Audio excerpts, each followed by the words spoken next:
नमस्कार, आप देख रहे हैं न्यूज एट। 5 राज्यों के विधानसभा चुनावों के लिए बीजेपी और कांग्रेस के दिग्गज जोर लगा रहे हैं। प्रधानमंत्री नरेंद्र मोदी आज मध्य प्रदेश और राजस्थान के चुनावी दौरे पर रहे। भोपाल के जम्बूरी मैदान में प्रधानमंत्री मोदी का मेगा शो हुआ। अपने संबोधन में प्रधानमंत्री ने कांग्रेस पर जमकर हमला बोला। उन्होंने कहा कि जिन जिन राज्यों में कांग्रेस गई है वहां बर्बादी लाई है। राजस्थान में प्रधानमंत्री बीजेपी की परिवर्तन यात्रा के समापन पे पहुंचे थे। उन्होंने कहा कि हमने जनता से जो वायदे किए थे वो पूरे किए। केंद्र में 9 साल का हमारा ट्रैक रिकॉर्ड यही है। प्रधानमंत्री के निशाने पर राज्य की अशोक गहलोत सरकार रही। उन्होंने कहा कि राज्य सरकार ने राजस्थान के 5 साल बर्बाद किए, लेकिन अब मौसम बदल चुका है। राज्य की जनता कांग्रेस सरकार के कुशासन से मुक्ति चाहती है। और इन दोनों राज्यों के कार्यक्रम के बाद देर शाम प्रधानमंत्री मोदी दिल्ली बीजेपी मुख्यालय के सामने पार्क में कार्यक्रम में पहुंचे, जहां उन्होंने दीनदयाल उपाध्याय की प्रतिमा का अनावरण किया। उनके ही रोपे गए बीज से आज बीजेपी का विशाल वटवृक्ष बन चुकी है। ऐसे में दीनदयाल जी की ये प्रतिमा हम सब के लिए ऊर्जा का स्रोत बनेगी। तो एक तरफ प्रधानमंत्री नरेंद्र मोदी ने आज भोपाल में कार्यकर्ताओं के महाकुंभ में कांग्रेस पर जमकर निशाना साधा। ये तक कह दिया कि कांग्रेस को शहरी नक्सली चलाते हैं। उन्होंने कांग्रेस पर आरोप लगाया कि उसने मध्य प्रदेश को बीमारू राज्य बनाया। वहीं पड़ोसी राज्य छत्तीसगढ़ में कांग्रेस नेता राहुल गांधी ने बीजेपी को घेरा। मन से ऐलान किया कि कांग्रेस की सरकार बनते ही कास्ट सेंसस होगा, ओबीसी को उनकी आबादी के अनुसार भागीदारी मिलेगी। कांग्रेस को अब कांग्रेस के नेता नहीं चला रहे, अब कांग्रेस एक ऐसी कंपनी बन गई है, नारों से लेकर नीतियों तक हर चीज आउटसोर्स कर रही है। हम सब जोरदार तालियों के साथ अभिनंदन करें। खुली जीप में भोपाल के जम्बूरी मैदान में प्रधानमंत्री नरेंद्र मोदी, मुख्यमंत्री शिवराज सिंह चौहान, प्रदेश अध्यक्ष वीडी शर्मा पहुंचे। नारी शक्ति वंदन अधिनियम के द्वारा माननीय प्रधानमंत्री जी ने अवसर दिया है।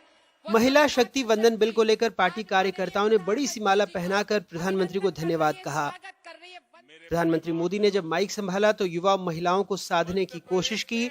वहीं महिला आरक्षण बिल और कई मुद्दों को लेकर कांग्रेस को निशाने पर रखा। नारी शक्ति वंदन अधिनियम का मजबूरी में समर्थन इसलिए करना पड़ा क्योंकि मेरी माताएं बहनें जग गई हैं। सच्चाई ये है कि इनकी नीयत में खोट है। जबकि पड़ोसी छत्तीसगढ़ के बिलासपुर में कांग्रेस नेता राहुल गांधी ने आवास न्याय योजना की शुरुआत की, लेकिन मंच से केंद्र सरकार पर निशाना साधा। जातिगत जनगणना की पुरजोर वकालत की। कास्ट सेंसस हिंदुस्तान का एक्सरे है। इससे पूरे देश को पता लग जाएगा कि ओबीसी कितने हैं, दलित कितने हैं, आदिवासी कितने हैं, महिलाएं कितनी हैं, जनरल कास्ट के लोग कितने हैं।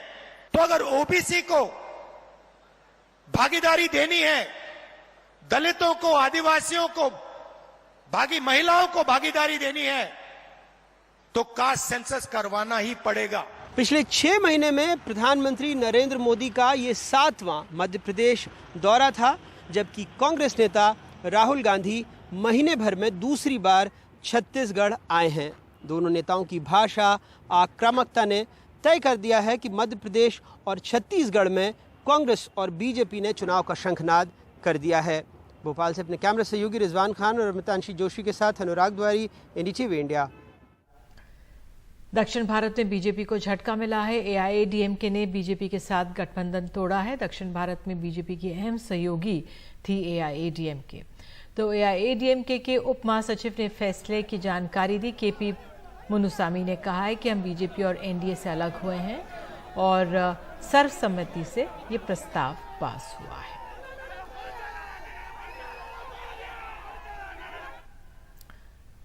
उत्तर प्रदेश के मुजफ्फरनगर में स्कूल में शिक्षिका द्वारा मुस्लिम छात्र की पिटाई कराने के मामले में सुप्रीम कोर्ट ने यूपी सरकार को जमकर फटकार लगाई है।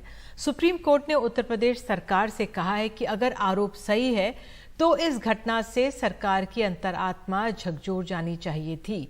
ये बच्चे के मौलिक अधिकारों का हनन है। ये कैसी क्वालिटी शिक्षा है? किसी बच्चे को सिर्फ इसलिए सजा दी जा सकती है क्योंकि वो एक विशेष समुदाय से है। सुप्रीम कोर्ट ने इस मामले में एफआईआर दर्ज करने में देरी किए जाने और इस मामले में आरोपी के खिलाफ लगाई गई धाराओं पर भी सवाल उठाए हैं। उधर उत्तर प्रदेश सरकार ने जवाब में दलील दी है कि इस मामले को बेवजह सांप्रदायिक रंग दिया गया है, जबकि ऐसी कोई बात नहीं थी।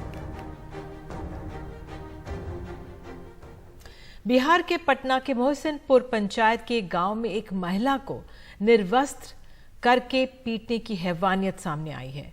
पीड़ित महिला द्वारा दर्ज कराई गई शिकायत के अनुसार पीड़िता ने कुछ महीने पहले प्रमोद सिंह नाम के एक शख्स से 1500 रुपए लिए थे, जो उसने साल भर पहले ही वापस किए थे। लेकिन ब्याज के और पैसे को लेकर प्रमोद सिंह लगातार उसके परिवार को परेशान करता रहा। लेकिन कल रात धोखे से दबंग आरोपी ने महिला को अपने घर बुला लिया। उसके साथ दरिंदगी की गई। महिला का आरोप है कि उसके कपड़े उतारकर बेरहमी से पिटाई की। दरिंदगी वहीं नहीं रुकी। महिला का आरोप है कि दबंग ने अपने बेटे से उस पर पेशाब कराया। हालांकि पुलिस के मुताबिक पेशाब करने वाली बात की पुष्टि नहीं हुई है, लेकिन अभी पीड़ित के बयान के आधार पर मामला दर्ज कर लिया गया है और इसकी जांच की जा रही है। महिला दलित समाज से थी। सर उसका हम 1500 रुपया दिए सर, उसका हम दे दिए साल भर पहला है। तब बोला कि हमको ब्याज चाहिए और घर में घुस के मारे लगा। तो हमको घर से नहीं निकले देता था 4 दिन से। तो हम रात में निकले 10 बजे रात में, हमको घुस के मारा, बेटा से मुँह। जांच के क्रम में जो मामला प्रकाश में आया है वो ये है कि ये महिला खुद 1500 रुपये ली थी, जो ये चुका दी है। उसके बाद एक व्यक्ति को ये 6000 रुपया दिलवाई थी। वो 4-5 साल से पुराना मामला है। वो व्यक्ति जो नहीं दिए, नहीं वापस किए और वो लेके चले गए हैं, तो आज तक नहीं दिए। उसी क्रम में चूँकि ये दिलवाई थी, इसलिए इन्हीं पर ये आरोप लगा रहे हैं कि हमको दे दिया जाए पैसा। उसी क्रम में वो गुस्सा होकर के इनके साथ मारपीट कर दिए हैं और दबाव बनाए हैं कि केस ना करें। के साथ कोई घटना दुर्घटना होती है, पूरा का पूरा पुलिस और एडमिनिस्ट्रेशन ध्यान देता है और कोई गड़बड़ करता है उस पर एक्शन। उत्तर प्रदेश की बस्ती में हैवानियत का मामला सामने आया। कथित तौर पर एक पति ने अपनी पति के सामने पत्नी का सामूहिक बलात्कार हुआ, जिसके बाद दोनों ने जहर खा लिया था।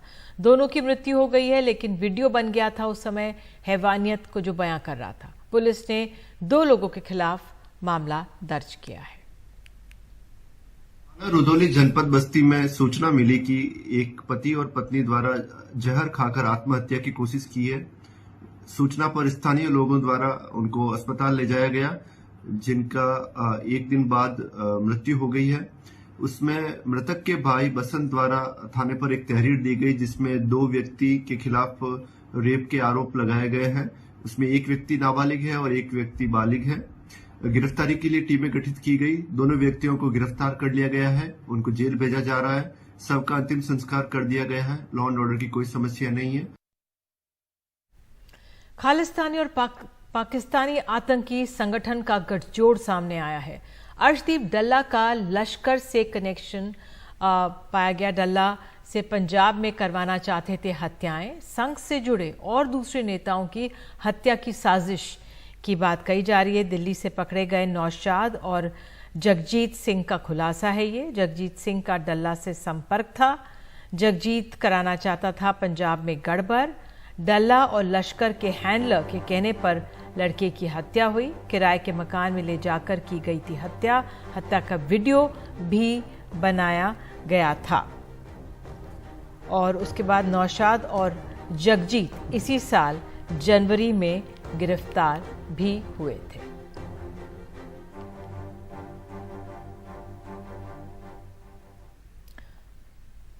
और उत्तराखंड के जोशीमठ में भू धसाव को लेकर वाडिया संस्थान, IIT रुड़की समेत 8 संस्थानों की एक रिपोर्ट सामने आई है, जिनको सार्वजनिक कर दिया गया है। रिपोर्ट में भू धसाव के कारण और कैसे उसको स्टेबल किया जा सकता है के सुझाव है। 8 संस्थानों की ये रिपोर्ट सैकड़ों वैज्ञानिकों ने कई महीनों की मेहनत के बाद करीब 700 पन्नों में तैयार की है।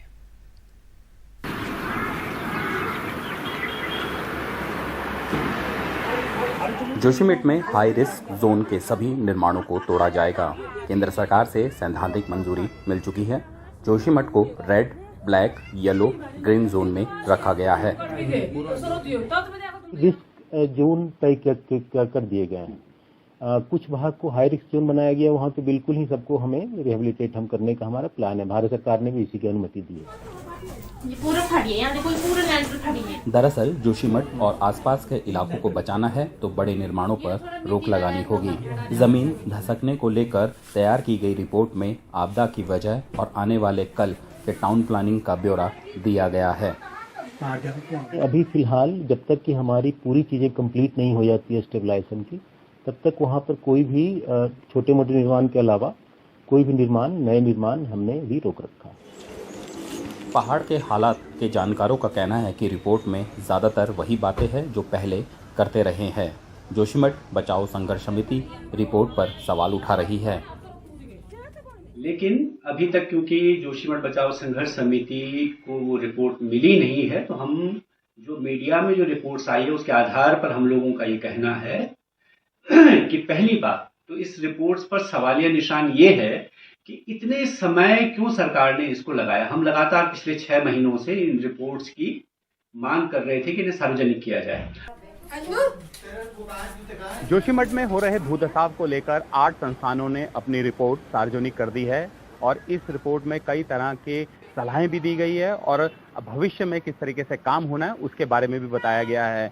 सबसे बड़ी बात, एनटीपीसी को यहाँ पर क्लीन चिट दी गई है और नए कंस्ट्रक्शन पर जोशीमठ में भविष्य में रोक लगाने की सलाह दी गई है कि भविष्य में यहाँ कंस्ट्रक्शन ना हो। इसके साथ ही 8 संस्थानों की रिपोर्ट आने के बाद वहाँ के जो प्रभावित लोग हैं उनको भूमि का मुआवजा किस तरीके से देना है, इस पर अब काम चल रहा है।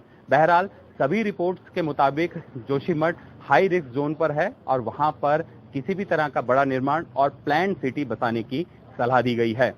देहरादून से एनडीटीवी इंडिया के लिए किशोर रावत।